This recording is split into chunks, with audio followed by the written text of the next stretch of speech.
Hello, hello, hello, everybody.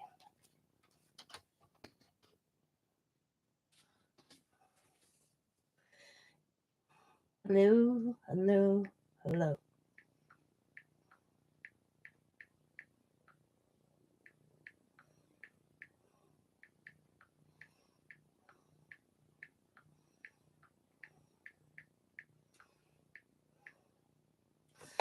So, I'm going to work on some Mandala in my art journal. That's my newest obsession. Scott, who was nice enough, you heard me say about my paint. I should get a different tree for them. Hold on.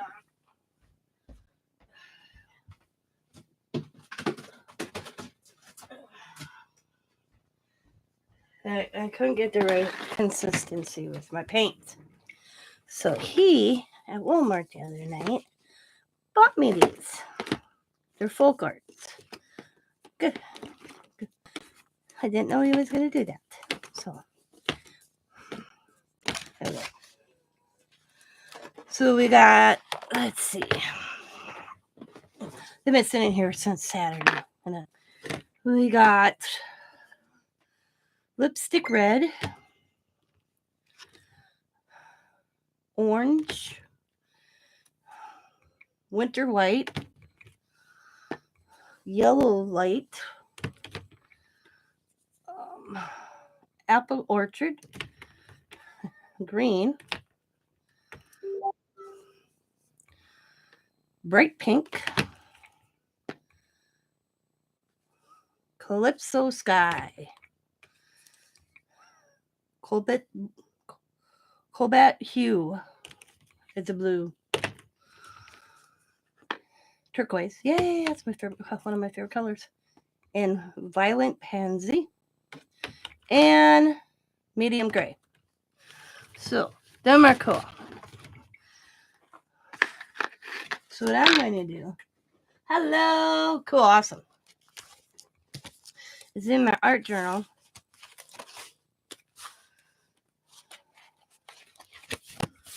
Actually, I'm going to do it right on this page because I'm practicing, so it doesn't matter. Even if this is down and you can see stuff coming through, I don't care at this moment. It's all about the practicing. So,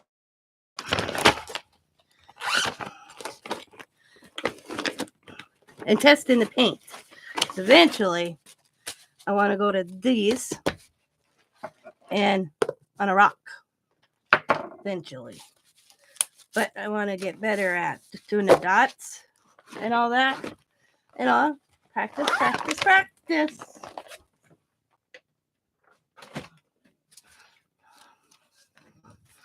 So we're going to get a pencil. And I'm just going to trace this.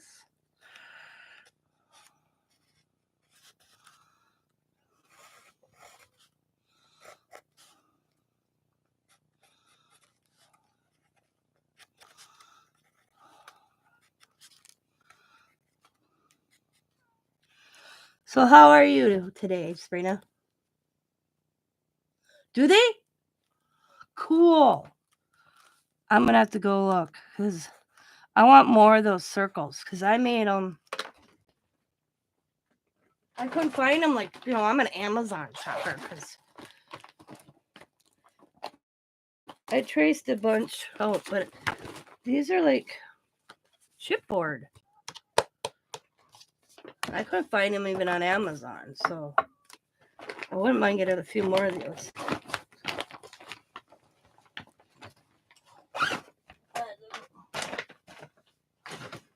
After I get my taxes, I'm going to do a Timo order because there's a couple items I want off Timo.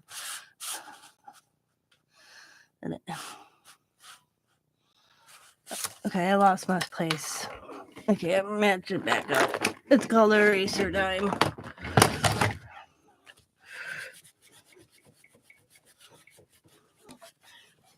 So this is my practice art journal. What I mean by that, I should say practice journal This is my journal.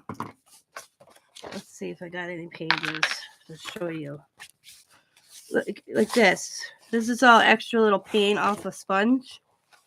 And I'll come in here and I'll put it in here. And it's too much because I just came across this journal not long ago. And then I'll come in here and do something on it. And then turn it into something like this. This was all different paint I had out. And I went and did this background. And then I just put something on top of it. So it's sitting here. So I thought, use it. Okay. There we go.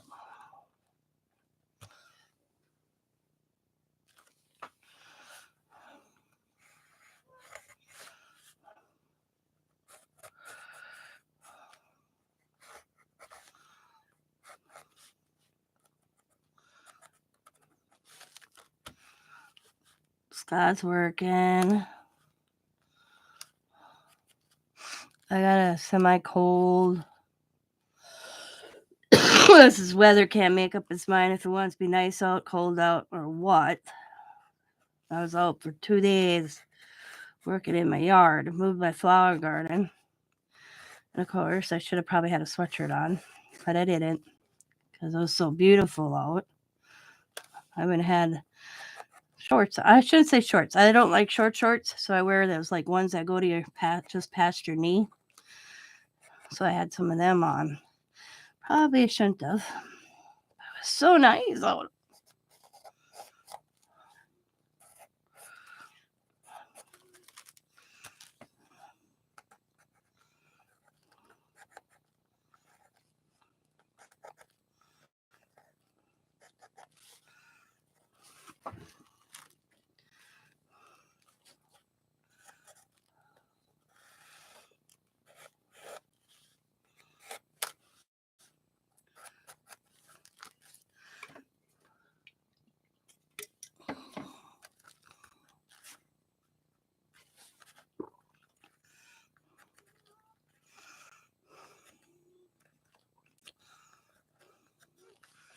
Plus, my hands hurt. Oh, I can't wait. Who says they can't wait for a procedure to get done? Me.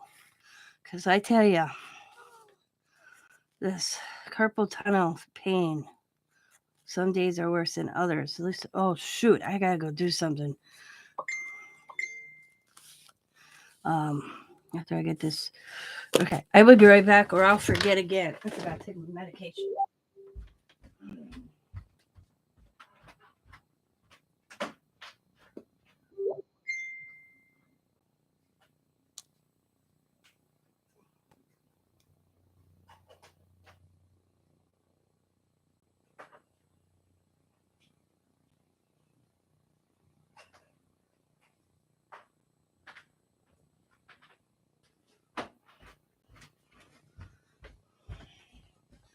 Sorry about that. Oh.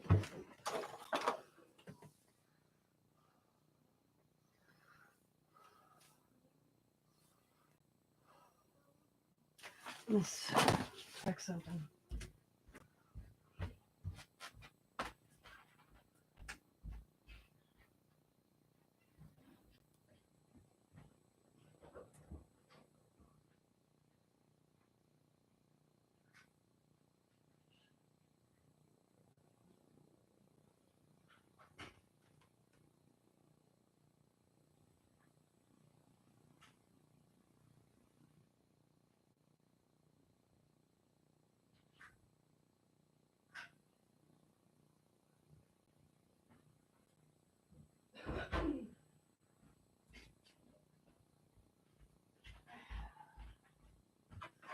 I thought my mail was here. I was going to catch him. I have packages and keeps forgetting to grab. But it wasn't my mail. I don't know what it was. Squirrel.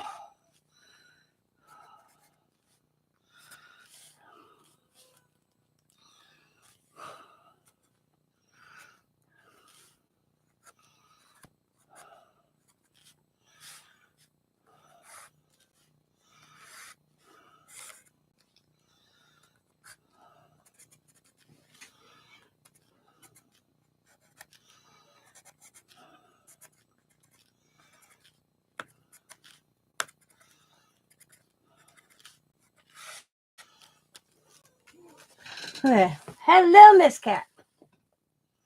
What you doing?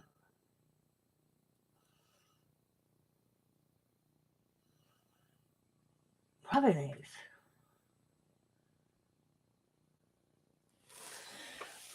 Yeah, I'm just gonna like right now. I'm gonna practice before I put them on a rock.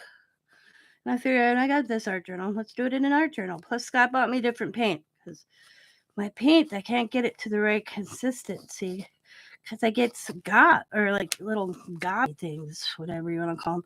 So I figured I'd do it in my art journal, make it in a Mixmedia page because I'm special. There we go. We're gonna get 2 or 3 on a page. And I don't know if the marks come through. Miss Heavy Handing. Yeah, I am.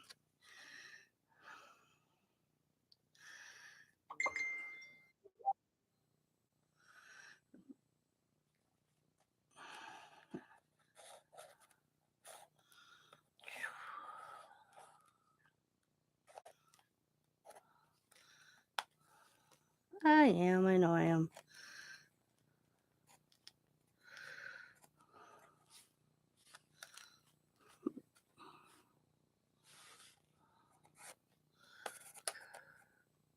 Riley really liked using those tools. So I'm glad I got them extra ones from you because she paints all the time at Diamond. She asked me for paint for Christmas, her birthday. And I said, I already got her birthday. So I asked, because Scott bought this little set of paint that at Walmart, and he said he only paid like $10 for it. So I said, I'm going to pick one up for Riley. But Diamond told me, I'm like, you know what? Told Diamond. Diamond's like, no, that's. And I'm like, what? She goes, Mom, I don't want regular paint in my house. I want child paint because Diamond rents. So I'm like, okay. So I told Diamond, take her paint home here. She's got kids' paint here. When she's here, she can use the regular paint. And so, but she forgot it because I bought this kids' paint at a rummage sale.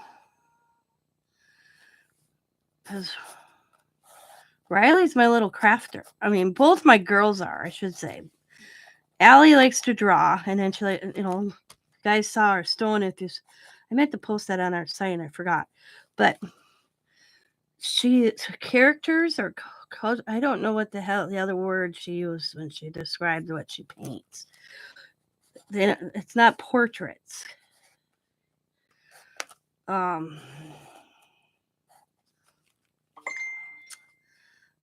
You guys are having a conversation. Somebody's having a conversation, and I'm missing it out because I'm live. Sorry.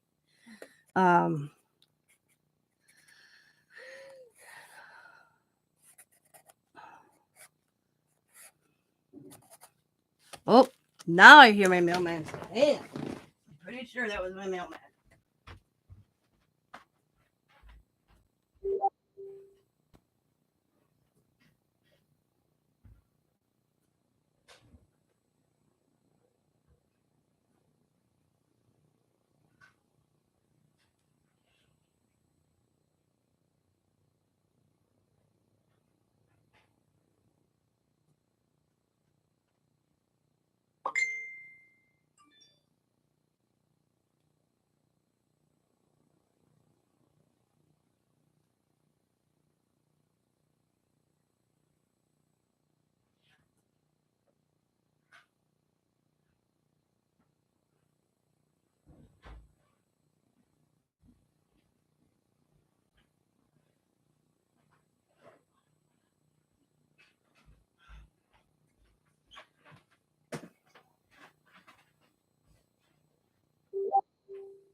Wasn't my mailman. It was a guy ready to knock on my door until he saw the soliciting sign I heard him on my porch. This is Allie Stone. She did a beautiful job. That's my father-in-law.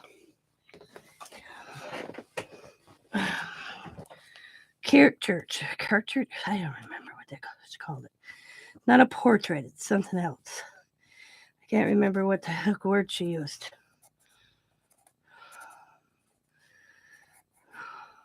Damn, she did a good job. At least I think. But I'm a grandma, so of course I'm going to say she did a beautiful job. Yep, I did forget one up here.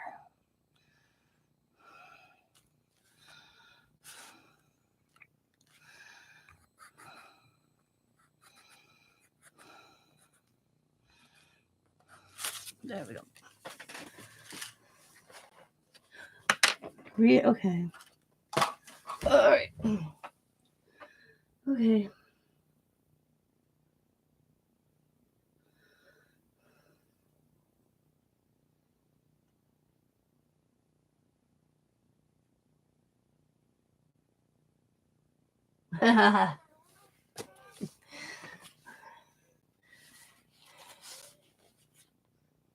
Googly eyes on that Bob that keeps getting in the shot. It looks like looking at the folks. Are you seeing my head? I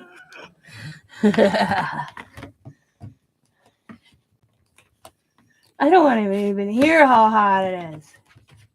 Oh, she's got watercolors. Yeah. Yeah. Got watercolors in her stocking from St. Nick. I had people criticize me because I have St. Nick stockings. St. Nick comes to Nana and Papa's. And because it's a neighbor of Diamond's, because I told Diamond I'd have told her to go F off. But the neighbor came over all upset because they got because weeks earlier it was because the kids was all excited about his Saint Nick. And some people don't celebrate Saint Nick. I don't know if you guys know what Saint Nick is. Well, it's a German thing, and we're German.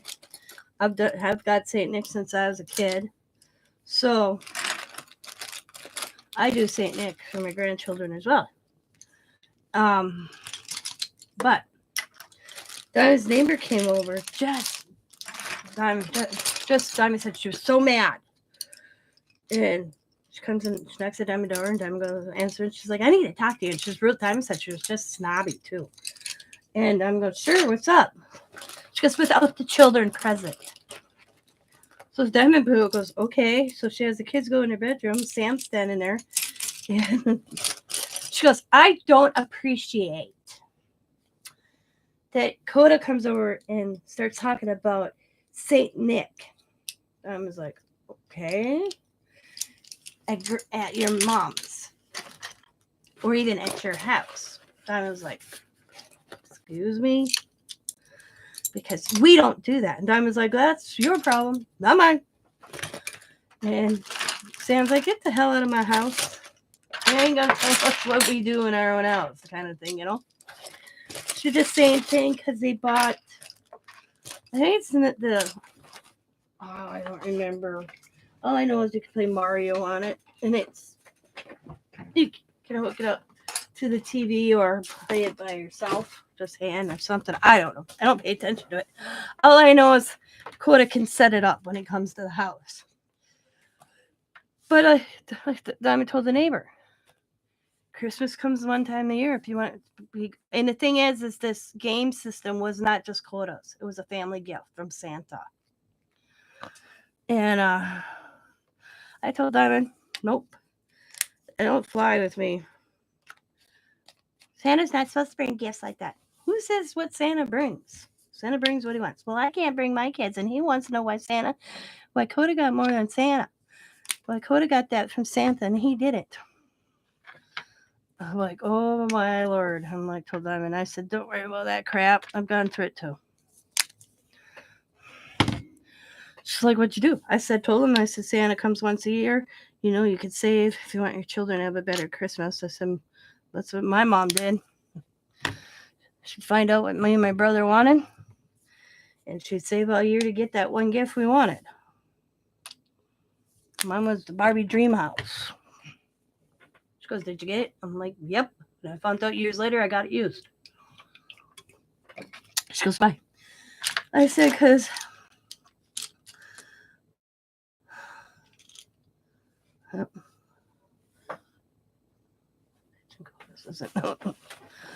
oh, yeah.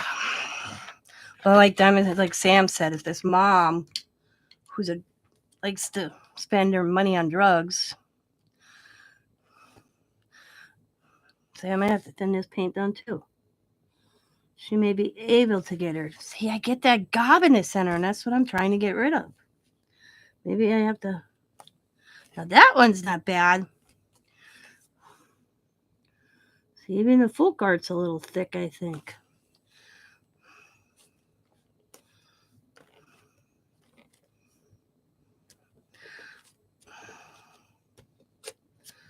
This is a kid that Diamond had to give winter boots to because he didn't have any winter boots. So maybe I told Diamond, the kid's realizing. Think about it. So what do you mean? I said, how old is Coda? 10. Going on 11. Yep. And how old is this kid next door? About same age. Yeah, he's getting smart. You can't hide this stuff anymore.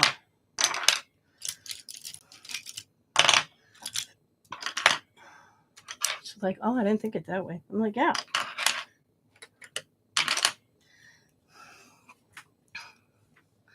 Alrighty.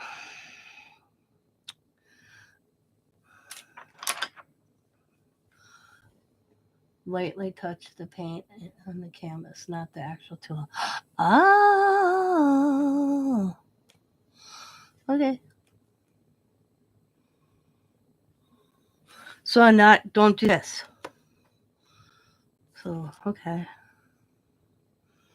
So basically, get the little thing with paint on and just do the paint, not the tool. Oh, see, I'm going to have to learn.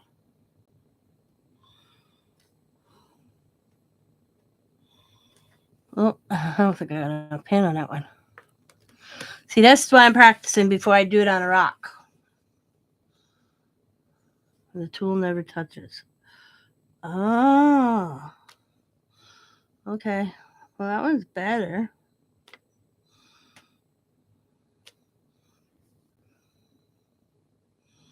They didn't tell me that in any videos. So that's why I decided to practice.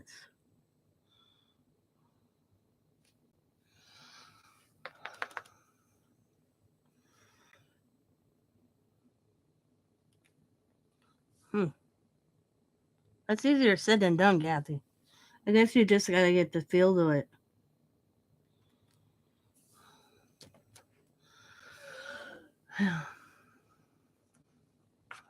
I need more paint because I ain't getting a lot of paint on this anymore.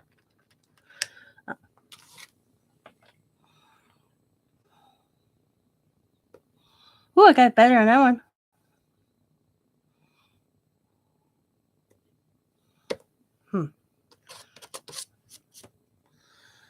I need that apron your husband got you. That's a cool apron. Or smock. No, I'm gonna like. I was like, damn, I need a Mr. Pete. I got a Mr. Pete, but his name is Mr. Scott. I can't complain. But if I ask Scott to go, I don't think my husband would go to an estate sale.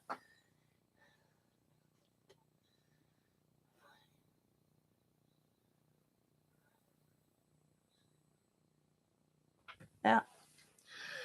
Scott be like, I ain't going unless there's something he'd be interested in. This is my husband. We'd be along and I'm like, hey, I see a room sale. Can we go? And he'll be like, driving. And I'd be like, ugh. And he goes, what? I said, I wanted to go to that room sale. I didn't see that sign, he'd say. says. So now, oh, I got a good man too.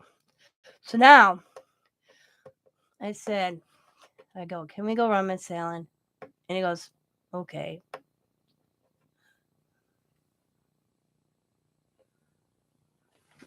Yeah. Scott don't take me out because I don't drive. It's not like, and he knows that's something that I did with my mom. My mom and I would leave the house. She'd come and get me at like 5 o'clock in the morning. We'd go to breakfast and we'd be outside, sitting outside the first garage sale. And we'd be gone until they closed. We'd go all over. And we'd pack that car. And there are times I'd be like, Mom, I don't have the money. Did I say you need money? No, because when on a tight budget, there's sometimes I don't have the money to go do. You can tell I don't have kids anymore because now I can't have money. But she'd be like, "Did I say did you need money?" And I'm like, "Okay," but she was actually. I think about it now. I giggle about it now, but I kind of giggled about it the day it happened because my mom was out garage sailing when she had a massive heart attack, and my mom told me once. I think it's funny. She said to me, I don't know. She said she came in the world having to wear a diaper. She didn't want to go out the world wearing a diaper. So my mom having a massive heart attack at a garage sale. She did, and she didn't respond. I mean, there was our emergency nurses at the garage sale actually. So she was in the right spot when she had it because they tried to get her back by doing whatever they did, but they couldn't get her back. One of the nurses actually hopped in the back of the ambulance with my mom because they were still doing the whatever pounding or whatever, the thing on the chest, whatever they do. She was at the hospital and her friend followed the ambulance to pick her up. And I remember when I found out, I'm like, what was she doing? Because she was supposed to the day started, supposed to come and pick up me and Diamond to go to garage sales. And we got a phone call that she wasn't coming because her husband had a tendency to make plans and not let her know. And, we're going to go up by Penny and Ale. That was my aunt and uncle. And she's like, well, I made plans with Tina. And it was just to the point where she kind of realized he was doing it on purpose because it was happening so frequently. See, I'm off center. That's all right. And that particular day, I said to my mom, I'm tired of this. I said, I'm up. I wasn't up. It wasn't fun at 5 o'clock in the morning. But I'm like, I'm ready to go. I didn't know Penny and Ale were coming with us back into town. And I'm like, okay. So and then they were going to come and get me anyways. But they stopped at this little it's called Swamico. And they had the Swamico rummage sales where it's big, the whole city. And she had a heart attack. And then I had deja vu about 2 years later. We went out to Swamico rummage sales days and never even crossed my mind. Never even thought about it. And I start walking up this driveway and I stop and Diamond's like, Mom, what's wrong? I said, I think this is where Grandma was. And she goes, how in the hell would you know that? I said, I don't know. I just know it. Just weird feeling. So we get into the garage and I got really unsteady and I couldn't stay in the garage to look at the stuff for some reason. I just couldn't do it. So I went out of the garage and the lady says to my Diamond, is your mom okay? Diamond says she just has this feeling this is where my grandma had a heart attack. And the lady goes, Patty? And she goes, my mom, and Diamond goes, yeah. She goes, she did. And my mom goes, what? And Diamond said she freaked out a little bit. She had to come and get me. She goes, Mom, you're right. This is where Grandma had a heart attack. So there was some sort of weird connection that I had, that I felt it. And then the lady goes, I want to show you what I did. They made a little memorial in in the front of their house for my mom, because she thought that she believed in the spirit left her there, that she had a spot. I thought it was so sweet, and that's probably what I felt. It was weird. I didn't know why, how, but I felt it. I felt my mom. I believe in that kind of stuff. Some people say it's crazy, but I believe if you have a real deep connection with somebody and they're gone, you still have that. I mean, it was just weird. It was like,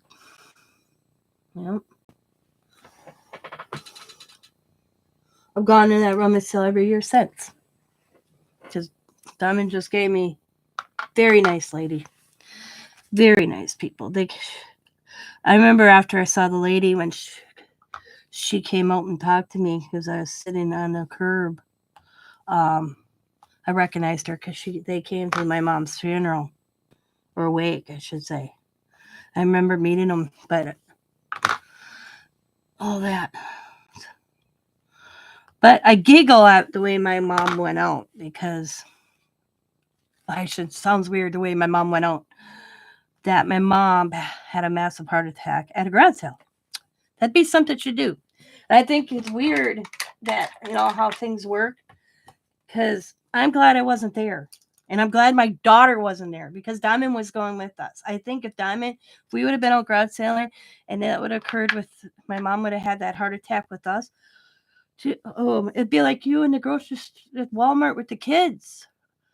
I mean, at least Mr. Pete's okay, but yeah. Yep. So, exactly, Kathy. So I look back at it, things work in mysterious ways. For some reason, we weren't supposed to be together that day. You know what? The biggest thing that bothered me, because I didn't handle losing my mom good. As the therapist told my husband and my brother, that I was on the verge of a nervous breakdown. It's the first time I ever went, and I ended up in therapy and on medication. I mean, when I grew up with one parent that cared and a grandfather, and they're both gone. Even I have a wonderful husband, but I didn't take my mom's death well. Because, we had all these plans. We were supposed to go to Washington. We were supposed to go to a cruise. There was all this stuff. And she wasn't happy in her marriage. Her second marriage was my stepfather. And she, what he didn't know is that she went and saw a lawyer. There was all this thing. He still doesn't know that. But she was going to end her marriage. She wasn't happy. He charmed her, and he turned into something else. And losing my brother didn't help the matter either, because my brother died, and then 5 years later, my brother died in 2005, my mom was gone by 2008, so 6, 7, 8, 3 years later, I had my mom, and she was never the same after my brother, and she wasn't happy in anything. She started going to counseling. As a matter of fact, I went to the same counselor as my mom. She couldn't live with another alcoholic. My stepfather was a closet alcoholic until after they married. She was not doing that again. She did that with my dad, and she said she was refused, and he refused to get help, and she was not pleased. And it was causing a strain in the family because I wouldn't allow my kids to. He spanked my son. My children, you do not lay my hands on my children. And Dad didn't sit well that I wouldn't allow my mom, who was very like me, grandkids all the time. I wouldn't let my kids go over to our house anymore because of that. And first of all, you don't touch my child. You have no right. You are not an authority figure in my child. You know, you are the step grandparent. You are not the grandparent. Now, if my mom would have gave my son a spanking for some reason, I wouldn't have probably had a problem. You know, which my mom never spanked my kids. She didn't have to. She just had to change the tone in her voice. She had that tone, you know. But it was causing a lot of friction. She couldn't do it anymore, and he wouldn't go help. Well, then she had a heart attack. I think my mom died of a broken heart. You know, he calls me once a year. My stepfather. He's remarried already. He calls me on the anniversary of my mom's death, drunk. Ooh, I did a perfect one there. I didn't touch my tool on the paper. Woo! But I don't answer. Yep.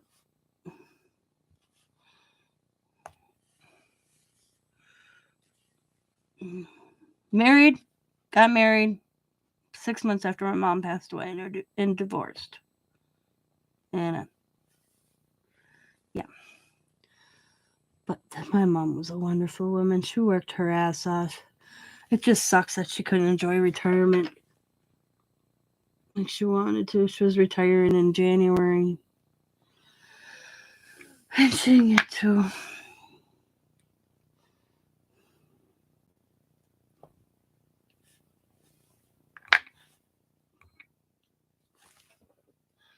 That's not bad. I'm getting better. That's why I'm doing it in my art journals or on a piece of paper. Because I don't want to do it on a rock. I'm a little off a little bit, but you know what? That's all right. It's about getting the feel of the tool more than anything.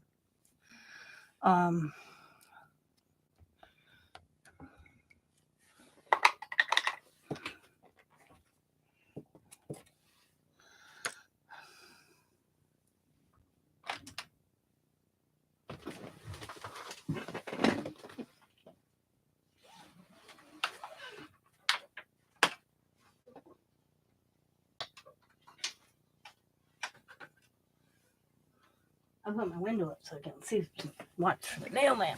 He should be coming. So we have a house across the road. It was redone. Beautiful. They did an awesome job in that house. Well, it sold. They sold it. See, and oh well. I just realized I didn't follow the line. That's all right. It's about practicing, anyways. But they sold it to people in California for an Airbnb.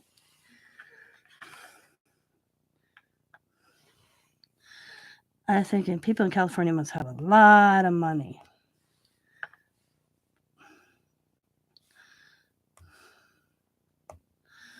Because there's 3 houses now in my neighborhood that are Airbnbs. Because I live so close to Lima Field, of course. And they're all owned by somebody in California.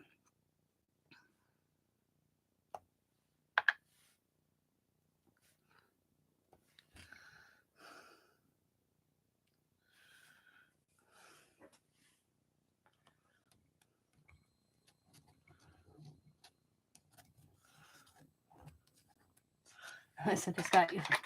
I go, yeah, they're but because we have the draft coming next year. And it's this big thing. They're buying all these places up for the draft. I mean, people are off. Or we have a friend that's going to rent out his house during the draft. Because he already posted and somebody's had to put half down, no refund for the draft next year for a week.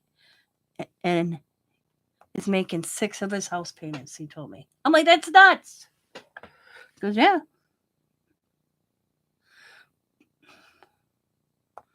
I'm like, he goes, Like, what do you do with your personal property? I'm gonna put. I said I wouldn't do that, but yep, he's doing it. I'm like, you're crazy. But whatever. That's why all these places. And then I said, oh, what I was saying is, I said, yeah, they're buying all these places because of the draft. Because the only thing going on in Green Bay is a Packer game, and half of these houses don't get rented unless it's a Packer game weekend. I never rarely see the other two get rented any other time other than a Packer game. I said, to see them all come up for sale after the draft. Because they never got rented. Other than a Packer game. Rarely do I see them rented. So,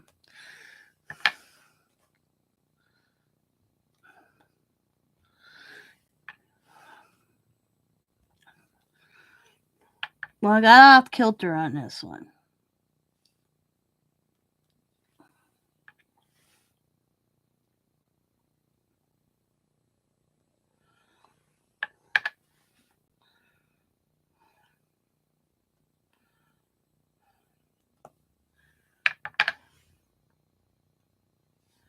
Oops, let's lock down that one. But you know what? It kind of looks cool.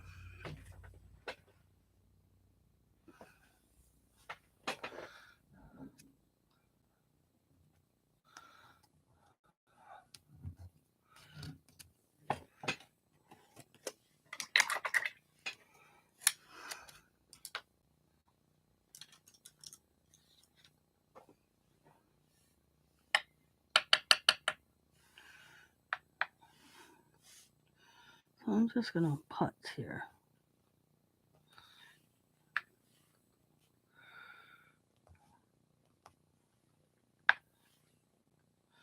I'm going to go online today. You know what I'm going to do after I get off? And see if they have like Mandala worksheets. I mean, I found a boatload when I see. I'm one of these. Okay, how do I put this? I like to try different crafts.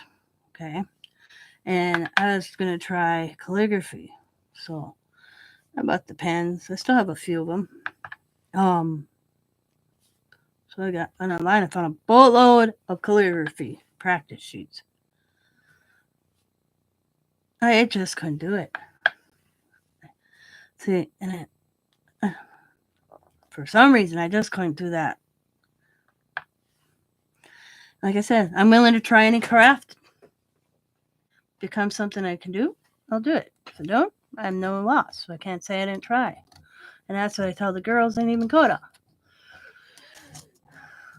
If you try it and you don't succeed, then you can never say you succeeded by trying.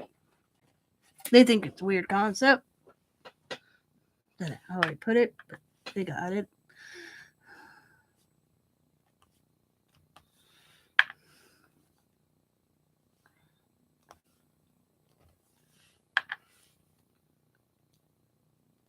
Whoop. Well, this paint isn't as gobby, so that's a good thing because that was the main one I realized was my other paint, and it was real gobby. This paint's not gobby, not like my master touch from Hobby Lobby or the other one from Joann's. It was really thick too. So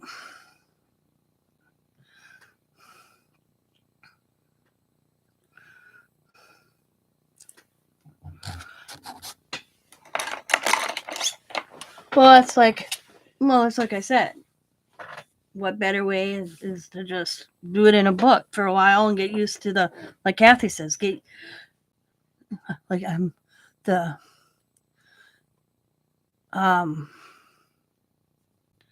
don't touch, just kind of lay the paint down.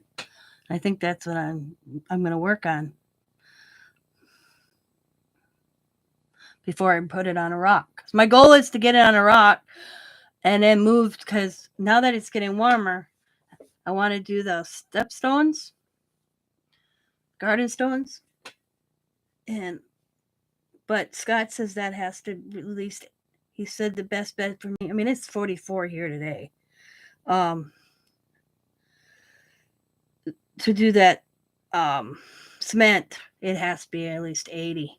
He told me it's the best he would advise. And I still have to go to the Dollar Tree, or I'm going to even go online because I need more than what I probably get.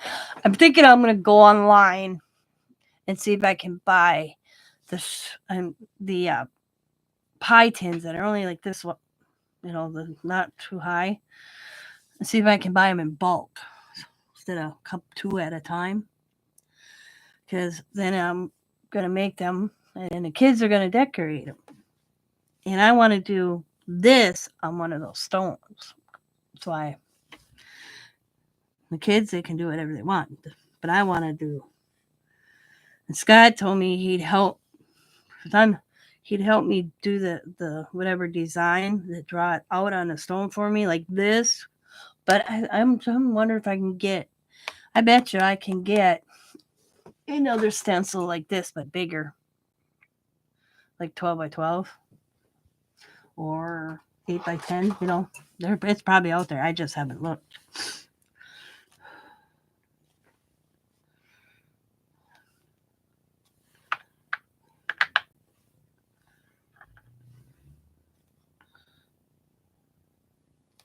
Oh.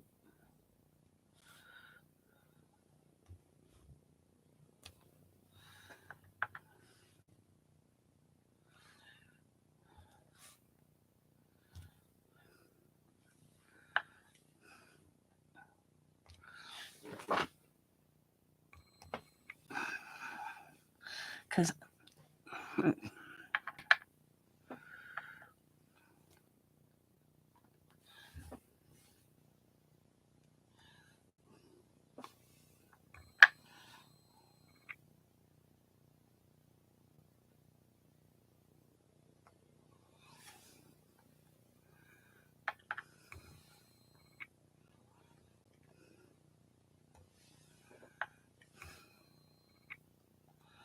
learning experience, that's for sure.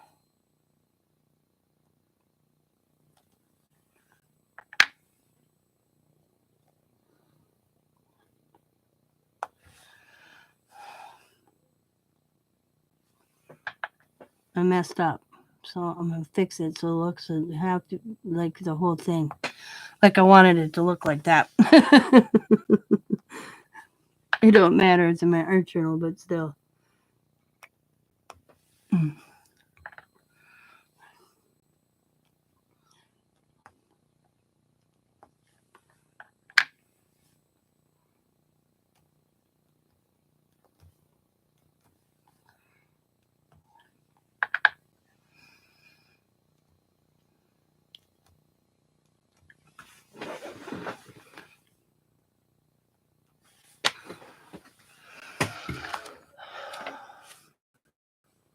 Hello, Brenda. How are you, Miss Brenda?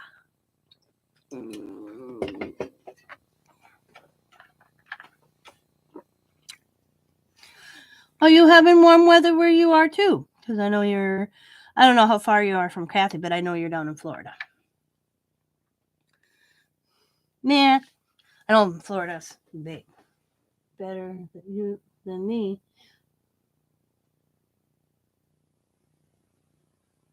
Yeah. That's why I'm practicing. And with my eyesight, okay, how do I explain this? When you have one eye that works and one that doesn't, everything I'm seeing is like, okay, it's like here it is on paper, but to me it's like over here. So I have to get down, as you can see, and like this. So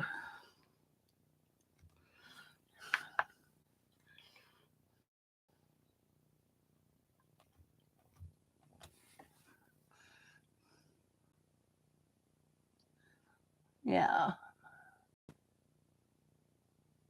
70 miles? I still think I'd go meet up halfway. Like, hey, We'll meet up halfway. We'll find a craft store, thrift store, and then we'll have lunch.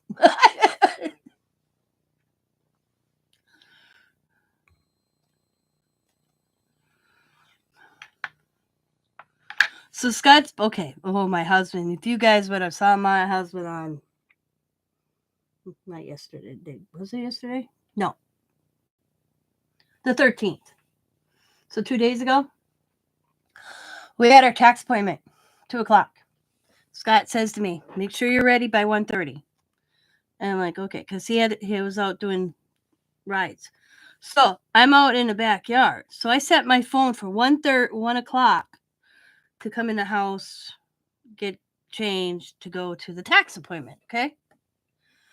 Well, it's like 1:15. He ain't here. So I call him because the appointment's like 20 minutes away.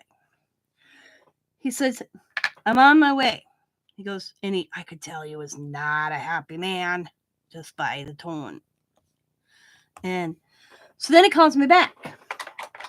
He says, "Christy's coming to get you," which is a friend of ours. And I'm like, okay. And he goes, "Because I may be late." And I'm like, okay. I said, "Everything okay?" I said, "You're not in an accident," because he's out, He's like, "No." He goes, "I'm still almost 25 minutes out of town. At least you can get there and get the taxes started and all that." So Scott calls me back and he says, "There's a guy in town named, I think, John. We'll pick you up." And I'm like, I'm not comfortable with a stranger. I don't even get on school city buses. I'm not that. Be further. I've only done the road trip from twice, and it's about 15 miles north. Oh, okay. I don't even like riding city buses. So I'm very. It's some sort of disorder. I don't know what it is, but I don't like. I don't like being in stores by myself. I always have to have somebody I know with me. So, it's weird. I don't get it. It didn't happen until something occurred in my life 5 years after me and Scott were married. I never had that until after that. But, so I'm like, okay, take that deep breath. He's like, "Baby, I'm sorry. I know. But sometimes you have to overcome your fears." So Scott calls me back this third time. "John's not coming to get you. My boss is." I'm like, Jesus. But at least, I'm like, and Scott goes, "I'm really sorry, because Scott knows I have this kind of like weird paranoia disorder on. And so his boss shows up here. I hop in the van. He's like, "Hi, Tina." And I know who he was because I've met him a couple times. So it wasn't as bad. And I said to him, he goes, "I'm really sorry. He forgot Scott told him about this appointment." And I'm like, I said, "You better not pull this on the 25th because I'll hurt you personally." He goes, "What's the 25th? He looked at his phone. He goes, "Yep, I have that down."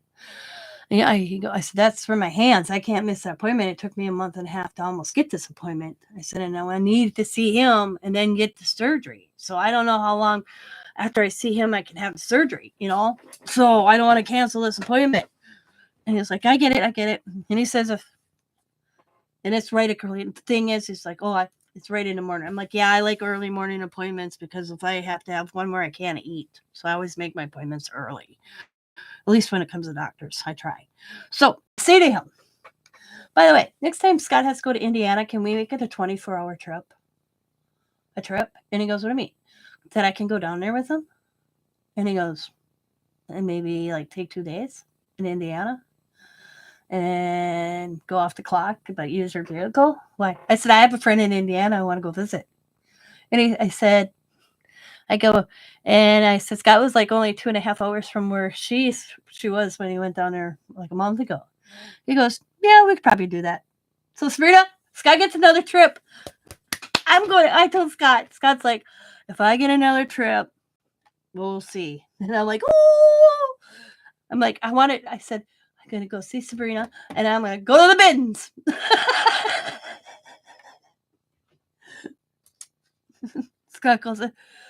Scott goes, do you think she'd want to meet you? I said, well, she could just give me the directions to the bins.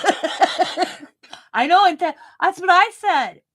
Because then we wouldn't have to pay for the trip. We'd only have to cover the gas and like a hotel stay. Because it'd be all. And he'd said he'd make like on the way back, try to, it's kind of like, he would try to get Scott a pickup on the way back. Yeah. So Scott's like Scott says, he told me, he goes, if I wanted to go down to see you, he said we probably could do it. But he's like, Diamond's like, I'll take her. Diamond's like, I'm like, looked at Diamond. She was like, because I was telling, that night the kids were over. And Diamond goes, I'm like, what? She goes, I'd take you, Mom. And I'm like, we just take your car. And I'm like, and she goes, and Sam and Dad can watch the kids. I messed this up. I laughed so hard. I'm like, well, before we do that, I want to go to Minnesota. And she goes, because we got me and Diamond's goal this summer is we're going to Paisley Park. We were supposed to do it, and then it gave us our money back because of COVID, and then life happened, and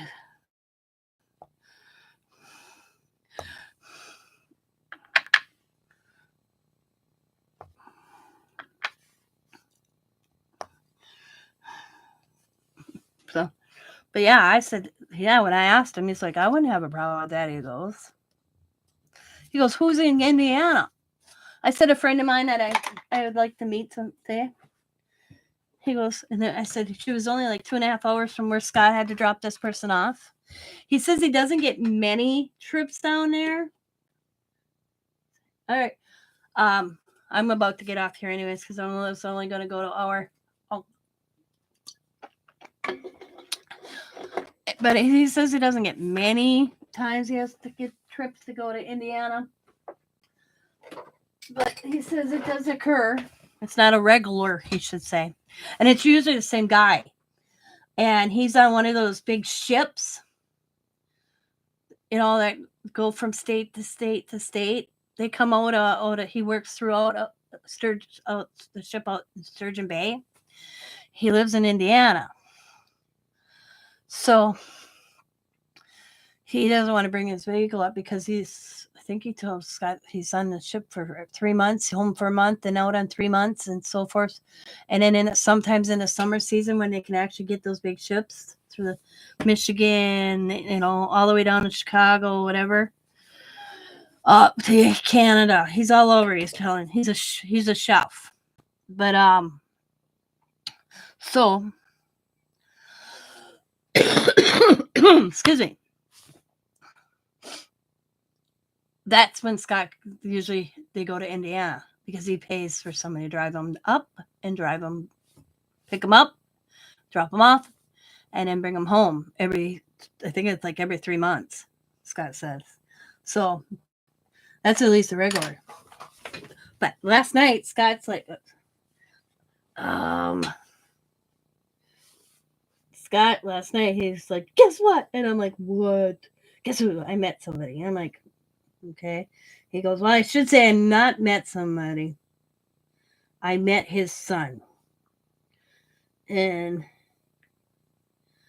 and I'll go, okay.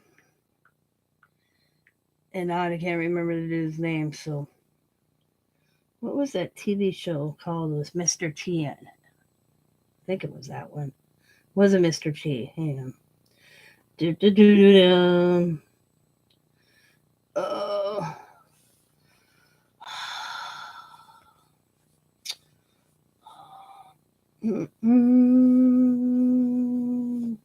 18. Okay. Let me look up at that. I believe that's the one I think Scott told me.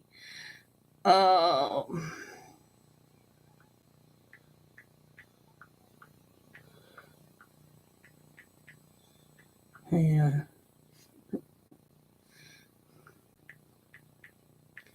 Could be wrong. Yep, right here. Dirk Dirk Benedict. Do you remember him? He was when he was younger. He was on the A team. Well, Scott picked up his son last night and brought him up. This is so cool. I mean, who would think? Okay, and this is what Scott said. Picked up his son to bring him up to this dude's Wisconsin home up in Sturgeon Bay in Door County. He will be picking up, if Scott gets through it, he will be picking up this actor from the A Team and other movies, Dirk Benedict, in a few weeks, because he spends his summer up here, up in Whitefish Point, Wisconsin. So Scott says, kid go, his son, they got talking. Because Scott says when they pulled into they were talking, because he had to pick him up in Milwaukee, bring him all the way up to Sturgeon Bay area. Whitefish is just a little suburb or little by Sturgeon Bay. So they had a long trip to talk because it's almost 2 hours to Milwaukee back, and then another 2 hours up to Sturgeon Bay. So Scott said they had a lot of time, and they got talking, and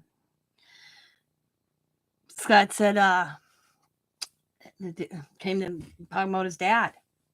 Scott's like, and then Scott, he said to Scott, you want an autograph? I could get you an autograph. Scott goes, no, I don't need an autograph, but it'd be just cool to shake his hand. Well, then the guy goes, well, maybe if you're the driver in 2 weeks, you're probably, because what Scott does when he picks up somebody, he always shakes everybody's hands. Hi, my name is Scott. So the son told Scott, well, if you're the driver in 2 to 3 weeks, when my dad comes up, you might be able to. But here he's telling us the son that Scott picked up was put up for adoption. He didn't know who his dad was until he decided to look when he was an adult. He was 28 years old and discovered that Dirk, whatever, Benedict was his dad. Because his name's not the same. But, yeah, beautiful home. Scott said when he pulled in, he helped unload some luggage. And yeah, so Scott said he went in the house bringing in the people, and you could see the pictures on the wall, a couple pictures of the family, and you could see the guy, and Scott's like, oh my God, I'd have been like, oh my God, you're in a movie star's house. Who would ever think in Wisconsin? I thought it was pretty cool. Came to me, goes, guess what? And I'm thinking, what? He was in a good mood when he got home last night. He said, I never thought. He goes, not that the kid is famous.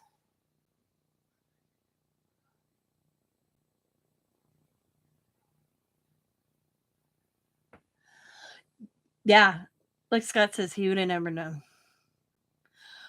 Scott says this guy was just ask Scott if you want it, because you could tell, like Scott said, they must have hired staff that keep the house maintained, because he got Scott a bottle of water and it was cold.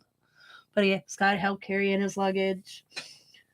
And Scott asked if he could use the restroom. The guy said, yep, showed him where the little room off the wall. And Scott's a beautiful, beautiful home. Now he goes, the outside was beautiful. The inside it wasn't big though. You could tell it was like a summer home. Scott says it wasn't huge. He goes, but it was beautiful. It was a beautiful home. He goes, it's probably as big as Scott and I's house. And the kid was telling Scott that his dad bought it in the 80s, and it was just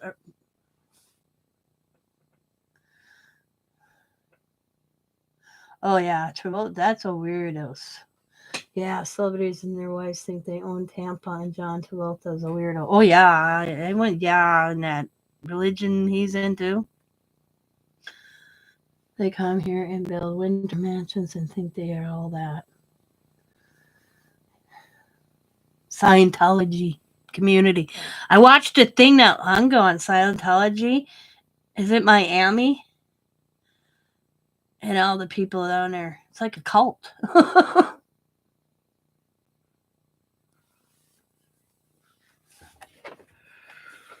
What's the ask? I said it's just beautiful. A beautiful home, but not, you would never know. He said that it was a movie star's house or summer home.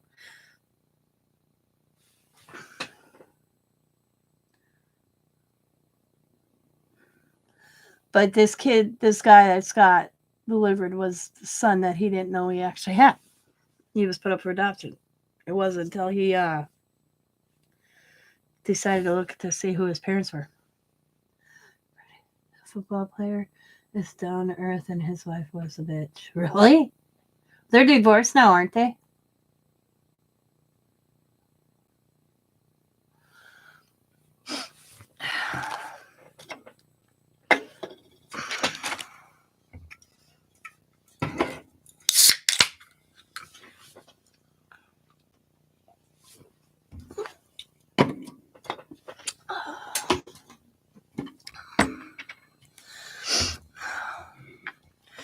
I can't remember. Um, Tilda Burke, she's the best known for playing Suzanne. Yeah, women. Yes, wow. Yes, I loved her. Her husband seems like he's down there. I can't remember. Oh, for the life of me at the moment. I didn't even realize he was um a star. He'd come up fishing by my grandpa. How he ever met my grandfather, I have no idea. Demanded She demanded he quit football or she was leaving, so he bought the plane ticket. Oh, wow. But I can't remember who he is. I can see his face and I can't remember his name. But I didn't realize I was a kid. And I don't know how he ever met my grandfather because we lived on the Connell River in a township. If you blinked, you'd miss it. That's how small a community I lived in all my life until I moved to Green Bay. And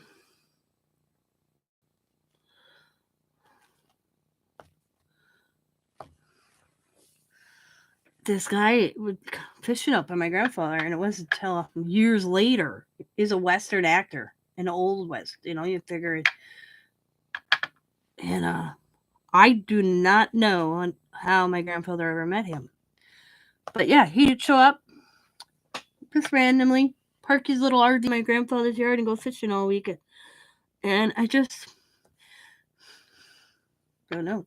But the thing is, I think he had mob related. Because I'll tell you a story. Okay. We all know about Al Capone.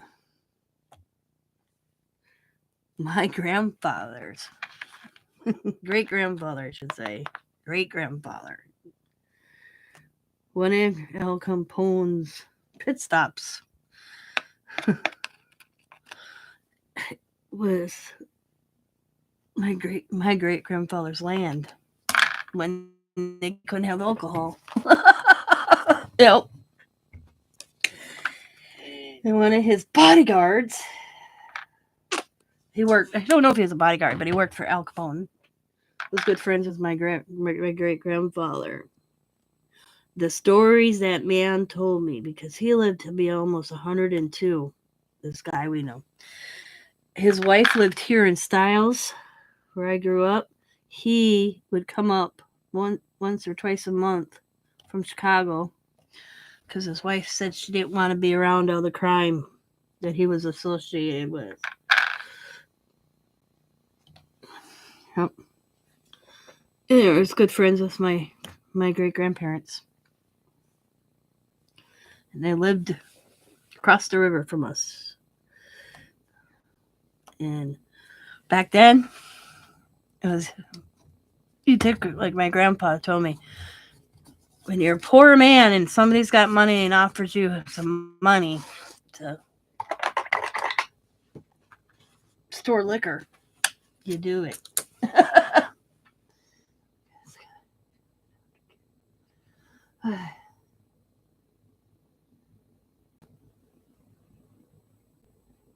Oh, wow. Her husband is Mac, Gerald McHenry, Major Dad Rick Yeah, I know who her husband is. Yeah, he's the one in Simon. I like him. He's a great actor. They recently bought a $2 million home in Utis. Bought a golf cart from Gary and asked if he would like to come home for birthday. Wahlberg to do a video.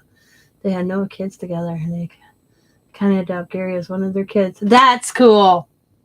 Yep, that's cool. Well, when I first moved to Green Bay, I moved in an apartment complex, and I don't. Packers are Packers. All they are is guys in Jersey and make good money. I see them all the time in Green Bay. When I live this close to Lambeau Field, you're going to run into them. But I moved in this apartment complex, and this guy knocks on my door. I answer it, and I go, hello. And he goes, hi, my name is Gilbert. And I'm like, okay. And he goes, I just moved here. And I go, okay. He goes, I need to ask a favor. He goes, I don't mean to scare you or anything. And I go, yeah, what can I'm like, he goes, but I'm hoping he lived right across the hall from me. And he goes, I hope you're neighborly. And I'm like, okay, what do you need? He says, can I borrow a frying pan, a plate, a knife, and a fork? And I go, sure. He goes, all my stuff is coming in a U-Haul. I beat the U-Haul here. I'm moving in. He goes, I drove U-Haul's coming. He hired people. I'm like, okay, sure. And I said to him, do you even got a blanket and a pillow to sleep on? He goes, nope, I have nothing except for my suitcase. So I borrowed him this thing. And this guy was not a small man. This little football coach thing. I gave him a blanket, a pillow, and extra frying pan, a fork, a spoon, a knife, a plate, even a couple of washcloths and a towel and a bar of soap so he could take a shower. He goes, well, he had like his own soap and stuff. He's like, I don't need the bar soap. I got that.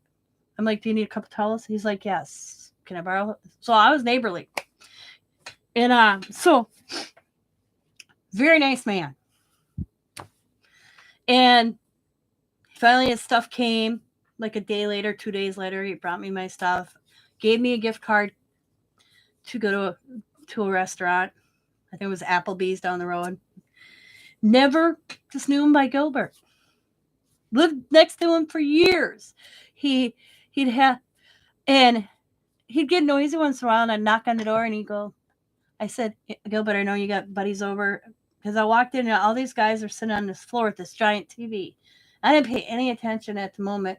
I thought, nah. So he's like, okay, we'll turn it down. I said, just till Diamond gets to sleep, we'll be fine. Because Diamond was little. And so he's like, oh, hey, I'm sorry. And it was years I lived with my brother-in-law, Hawk, helping me bring up groceries one day. And I watched this guy's vehicle. He's like, Tina, can you watch my vehicle? I'm going out of town for the weekend. Okay, sure. So my brother-in-law, it's like 4 years, says to me, how could you not tell me? And I'm like, tell you what? That you live next to Gilbert Brown. I'm like, yeah. What's the big deal? Tina, do you know who Gilbert Brown is? I'm like, yeah, my neighbor. Knew what he does for a living. Gilbert's standing there grinning. He says to my brother-in-law, I don't think she has any clue. Because she never acted like I knew who she was. Gilbert says to me, Tina, what do you think I do for a living? I knew he was from Georgia because his mom came up one time, and Gilbert's an African American man. His mom's like, yeah, I told you to stay away from white women. He's like, she's just my neighbor, Mom. She's been a very nice neighbor to me. It's like 2 years after we moved in. I'm like, I don't know.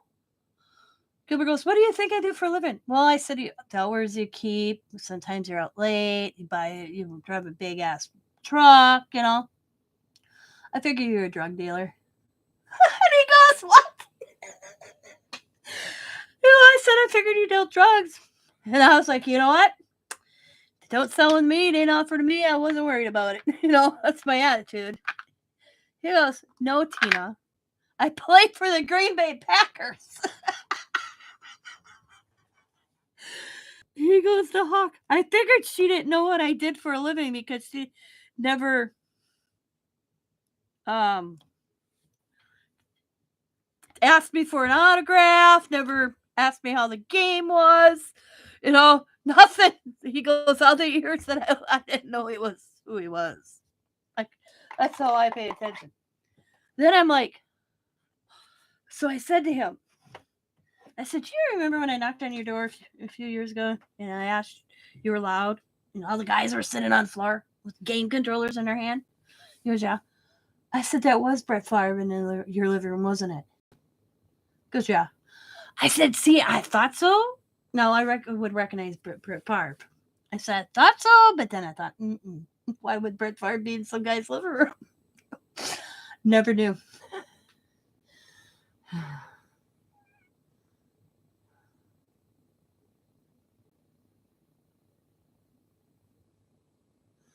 Delta is nothing like character she portrays. She's down home, sits at the TV and throws popcorn at the TV screen when a moron sells the Wheel of Fortune puzzle. Funny. That's so cool. I always say you get the ones that are think their stuff don't stink, and then you get the ones where they're, hey, how are ya? Let me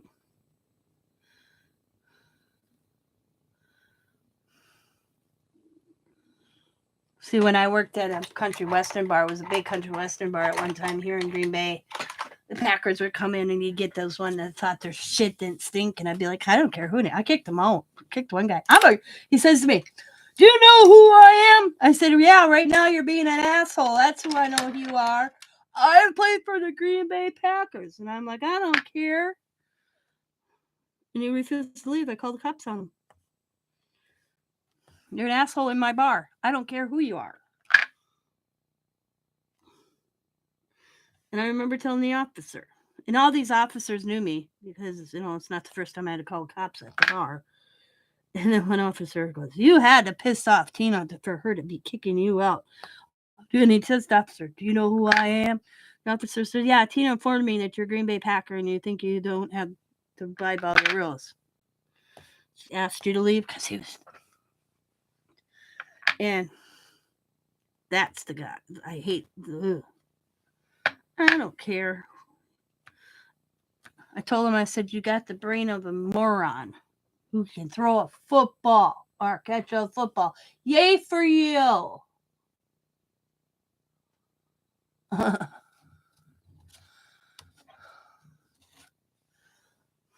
Did you watch Real Frequenzana and the two people who took over as hosts on Jeopardy were on there?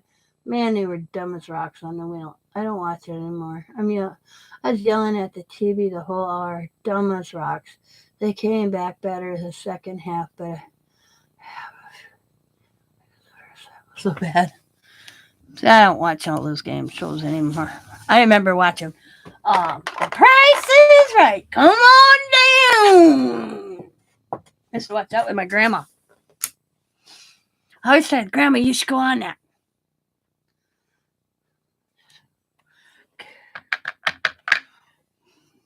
Scott watches The Price is Right with Drew now. Once in a while.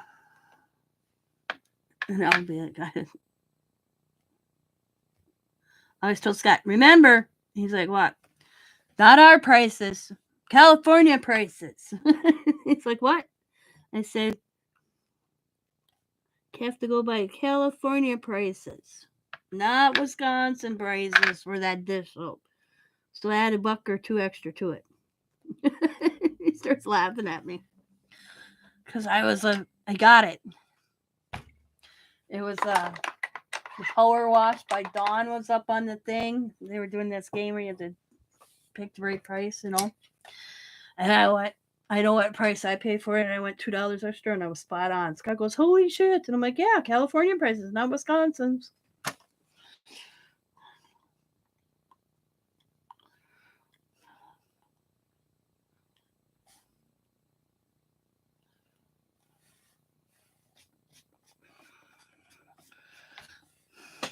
Well, I'm getting a little better, Kathy, by laying the paint down.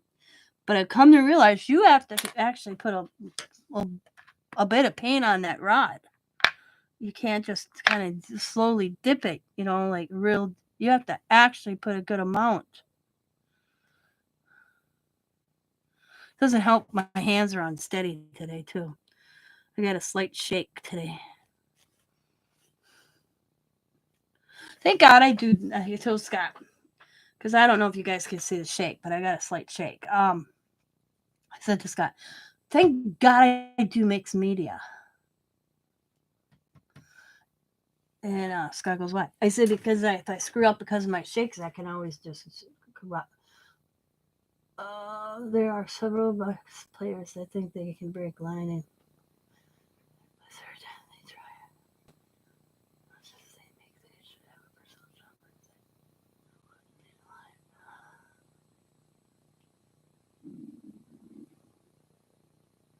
You know who also is a down-to-earth actor? Harrison Ford. I met Harrison Ford. And the only reason I got lucky to meet Harrison Ford is we have the EAA up here, which is a lot of planes and stuff. And he's actually on the board, which is kind of cool. He comes every year. Well, one year, my Uncle Randy was chief engineer of those planes. I can't tell you what the type of plane it is, but it's the plane where the back opens and you can like load in a Jeep or even whatever. They were flying one up for this EAA, and my uncle put in, because he was from Wisconsin, asked if he could do it. He went with the plane. And so he got it. So he got a hold of my mom, and says, I need you to do me a favor. And we're like, and why don't you bring mom and dad down to EAA? And I'm like, okay. And we knew why. So we had special little passes. We deployed. It was pretty cool. We didn't have to go through all them. We had special parking. Hey, everything. It was kind of cool because my uncle was there. I don't know how he arranged that, but it was. We didn't have to go through all the. So, and my grandma, it was so funny all the way down there. I don't know why you talked me into this. Why? She got kind of miserably ill, and it took. My grandma was that type of one, and because they didn't know, we tricked them because we knew she wouldn't get in that damn car if she knew where she was going. So we said we were taking them out to dinner. And then we got in the car, and they're like, where are we going out to dinner? My mom goes, Oshkosh. And then she was bitching all the way down. And then we get to EA. And then she's like, what is going on? I need, just, and my mom goes, you will see. Just, it's a surprise, Grandma, I don't know why you think I'd be interested in looking at a bunch of planes. She's going on and on and on and on. Like I do. I probably get it from my family. Yeah, I get it from my mom and my grandparents. So we get to the parking spot because we've arranged a time. So we get to this private parking. We had passes to go through a different lane than the regular people coming, all that. So we get to the spot. We park. And my Uncle Randy opens the back door and says to her, Mom, can I help you out?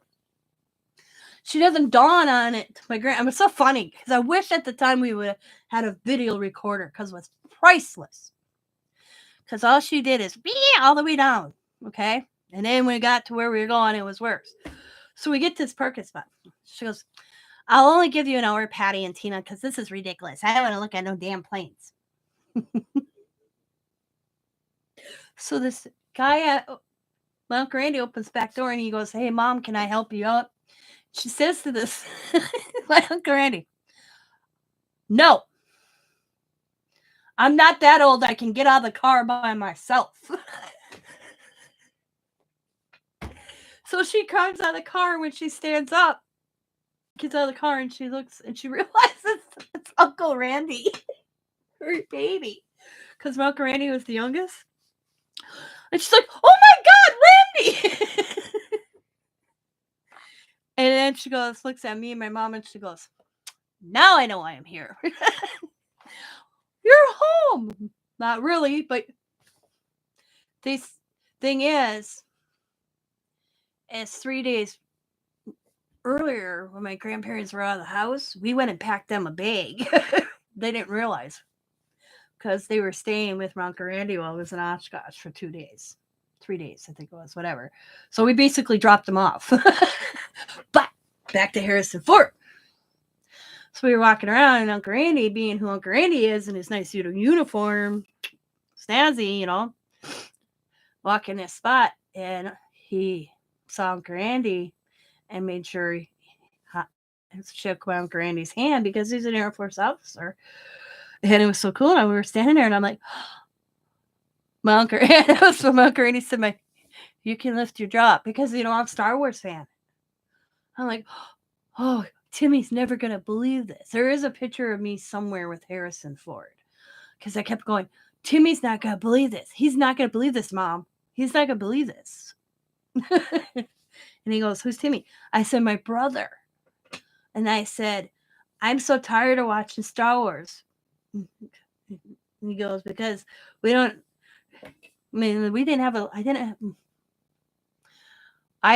the necessities when I grew up. And like Star Wars and a VCR player, that was a luxury to a kid like me and my brother.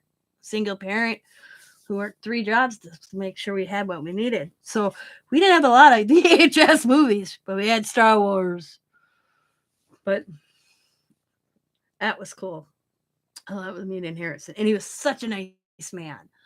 Such a nice man, Eddie. Yeah. When he met my grandma didn't know who he was. And he didn't care. He was just, okay.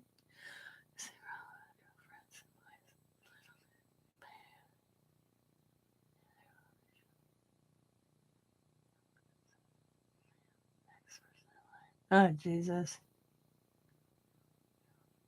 Yeah, I'm going to work better at it. Like I said, I'm going to practice until I get where they look like Kathy's rock. Because Kathy said, let me go get it. I put it in my living room already. This is where my goal is.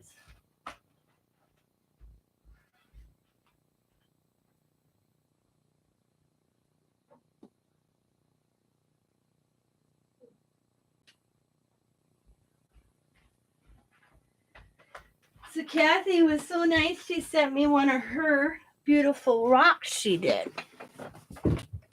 And I've been staring at it. That's my goal. And I was looking at Kathy's last night. I could see that she's got a little, so, but that's my goal, is to look like that. This is so pretty. Scott thought I did it. I could have lied to him. Says I come carrying, he's like, oh, baby, I look so good. And I'm like, thank you. And I goes, now I see what you want to do on a rock. I'm like, yeah, but it's not mine. And he goes, who the hell did that? I'm like, Miss Kathy. They said she gave it to me. He goes, now I get it. Because he's like, and yep, she even marked it 2022. Because I showed him the things I bought from you. Those little. So, yeah, this one I did wrong, but I was just putzing. So what I think I'm going to do is let this dry and just kind of practice, just doing with the tool, not in a circle. Okay. I think what I'll do is I'll just practice doing the dots and go through so many tools to get the feel of it, and then move on to the circle bit. Because as you can see, some are looking. So I got to get more control of what I'm doing. And eventually get to that point to do the circle and then onto a platform or rock. I think it's gorgeous. I'm surprised you did orange.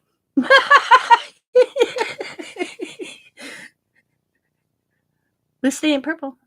I like how you did the gems on there too. And I would have never thought of that. But I was looking at the dots and I'm thinking, okay, I kind of see it now firsthand, you know, how to kind of space them a little bit. That's what I was looking at. It sits by my fish tank.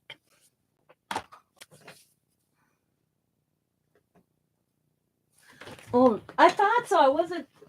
I was like, I wonder if that's this mold, this one, right? Because if that's, I'm like, yes. That's what I told Scott. I said, I think it's out of this. And Scott goes, I said, I think it's this right here. I said, and that's perfect. I like how it's nice and flat. So I might be doing that too. He told me I wanted to do it. He told me it's still too cold. Like, baby, can I make some this weekend? He's like, baby, I want it in the 70s before we do the cement. He says, it's only 44 degrees today. Because I was going to spray the kids' rocks, you know? And, oh, yeah, there you go. Because these need to be sprayed. Well, this one's not going outside, but the other ones are going in my little garden. So I wanted to spray them, but it's still too cold to spray them and bring them up. Draw a line and put your mark on it and label it what tool you use for each one. Speaking of that, I was looking at these too, like 9, 10. So I'm thinking that that's just the width of the thing. I was going to look this up. Mark's Mandalas. Yeah.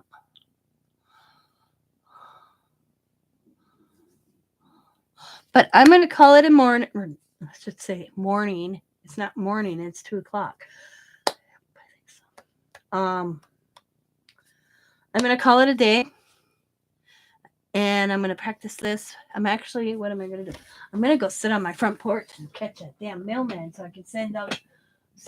I'm looking out my window. I don't see the truck yet. But I'm going to catch him today and he's going to take those damn packages. If not, I will walk him over to the mailbox.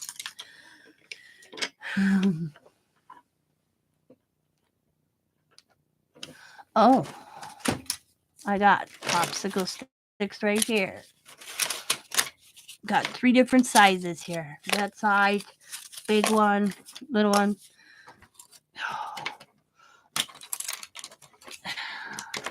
The reason I got popsicle sticks so is Riley was painting popsicle sticks to put in her plants.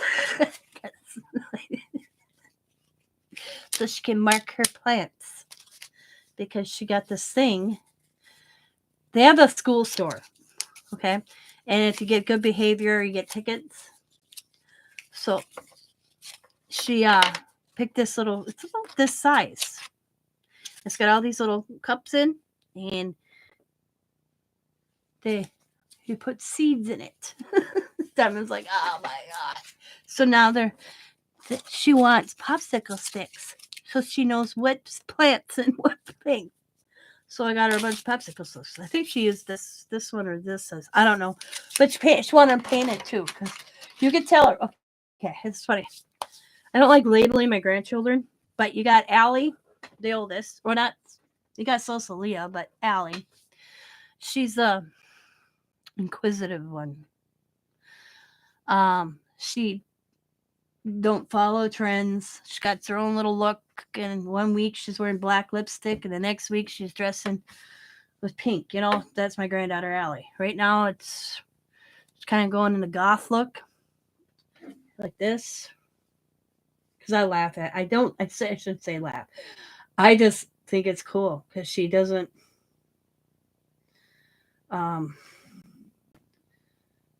Let's see. That's what Allie's looking like right now. She does her own thing. Because that's what she looked like. And the other day when she was here, she would just look like a regular kid, you know. And I'm glad for that she doesn't follow a trend. She does just do Allie. And then you got Coda. And Coda's really jock. He's a jock. Sports all around. Always have to do something with sports. If it's playing soccer or basketball or throwing a football, it's always something in that way. He likes that way. And he's a gamer. But That boy likes rocks. And I laugh because he went through all my rocks from Sabrina. Before I could paint a rock, or they would paint a rock, you had to look at every rock. And just in case there was a special rock in there he wanted to keep for his rock collection. Yeah, he likes rocks. His goal is to get a rock from every state. And then we had Riley. And I laugh because she's a daddy's girl. She goes with him out to the church deer stand and just sits with him in a deer stand. But but she has to have her pink camouflage, not the green and orange. It's got to be pink. And she wanted a BB gun. Her BB gun is pink. And I said she's the girly girl. It's so funny because I told Sam, wait till she's out in a deer stand with you. Because she brings something. She's always occupied. She just wants to go to the deer stand. But she always brings something to do something. So wait till she opens a fingernail polish and starts painting her nails while you're in the deer stand. I can't go yet, Dad. I got to get my nails done. That's Riley. But I think it's incredible. I think my grandkids, I'm glad that they're very happy children. Yeah, Allie has depression. That's what I said when she started looking like that because she's wearing black. I said to Diamond, I go, Diamond, is she depressed that she's going to the black side? When you see that, you think, and it's just, nope. Now she gets all my band T-shirts because I had all of my T-shirts for my concerts. I always bought T-shirts. I've kept them all this year, and Allie knew that. She went and she asked me if she could take them. I gave them to her with the agreement she could never get rid of them. The only one she didn't take was Night Ranger and Prince, and my Def Leppard. I had like 4 Def Leppard shirts, so there was one I kept. Bye, everybody. Need to go stir my pasta sauce that has been simmering since 6 a.m. Ooh, what time's dinner? I'll get a hold of Trump's jet and have him fly me down there. He's probably already down there, so he can have to bring his jet this way. Doesn't he live down in Florida now? I don't know. I hear...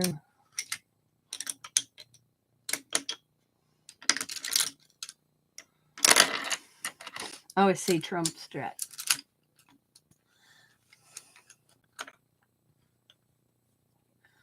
Donald Trump, our ex-president, who's probably running for president. I always say have Trump send me his jet so I can go visit my friends. Especially when he was my president because he had our taxpayer plane. Well, because the reason I say that, I was getting all these phone calls and I come up to the United States and I answered it one day. It's on my live, one of my lives.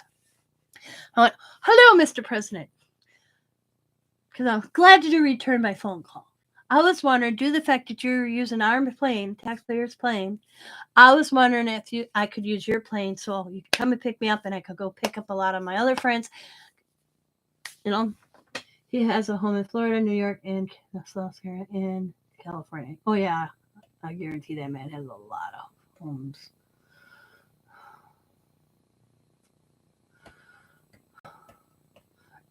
Yeah. Now, you know what? He's a man that I probably wouldn't stand. I don't think I'd like that man in person. He just seems arrogant to me. And that's before he even became president. I thought he was arrogant.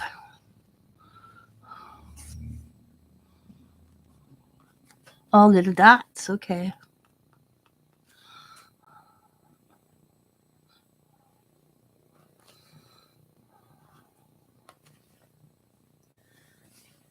Yep. Very arrogant. Yep. That's what I saw immediately.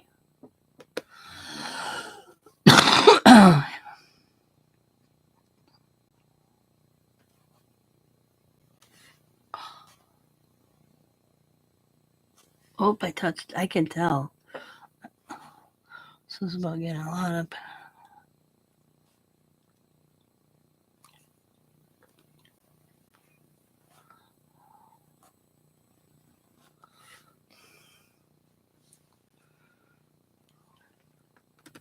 I like.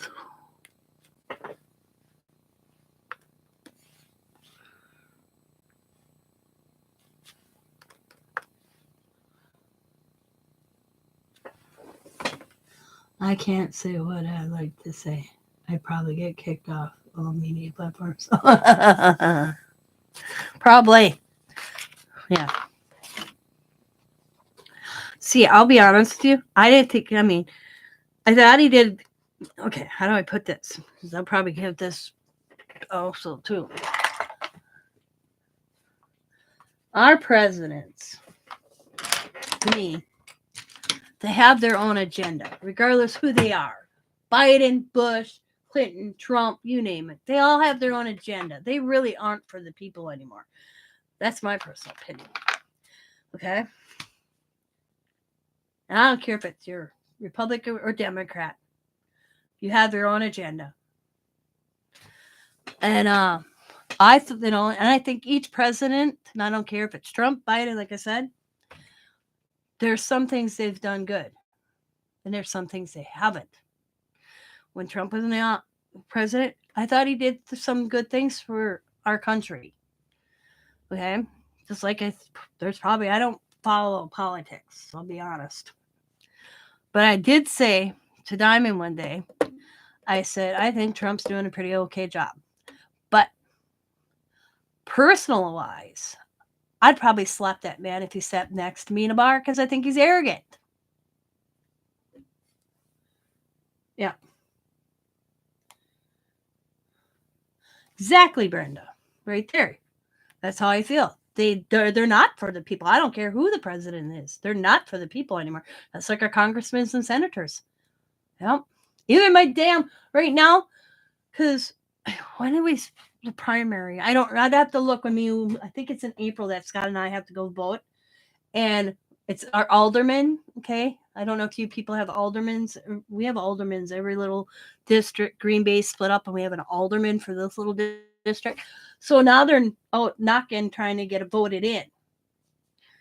It's just a job that I even said it to the mayor when our mayor come knocking at, he goes to parks and stuff, and I was there. I said, why do we even have aldermen? Explain that to me. $30,000 job a year, which ain't much because they still work a full-time job. That don't do shit. Argue little things in a county meeting. Yeah.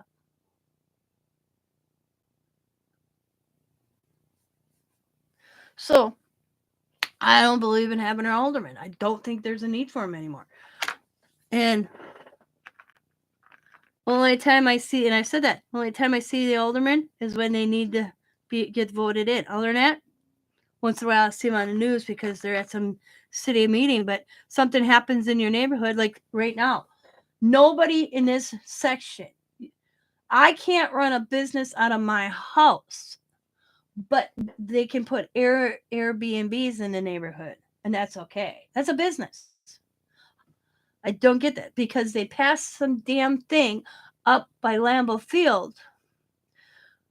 There's a road across from Lambeau Field, and all these they do knock on people's door, and they're like, "Hey, we're giving these businesses across from Lambeau Field, we're doubling the price of the house."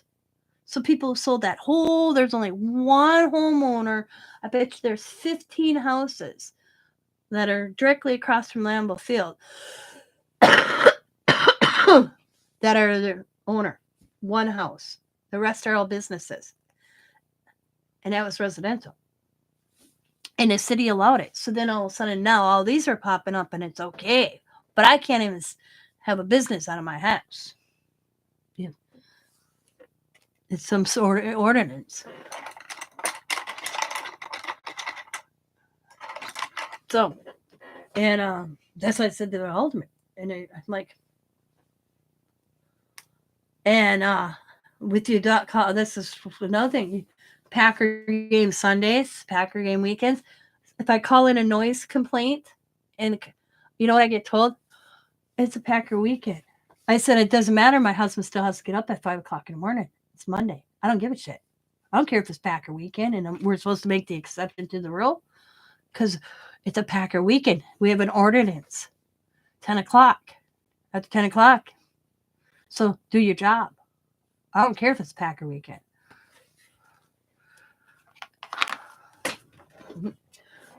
HOs don't allow residents to sell on eBay. Yeah. I know, ain't crazy. I would never live in an HO. I hear so many nightmares of that. A friend of ours lived in an HO. He said he lasted 2 years and he was out. Sold his house.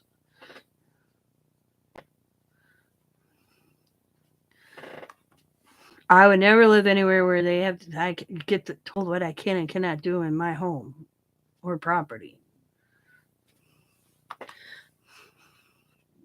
See, when Scott's grandfather sold this land to build up this neighborhood, he was smart.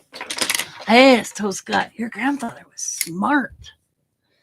Very smart. Because he must have saw the future coming.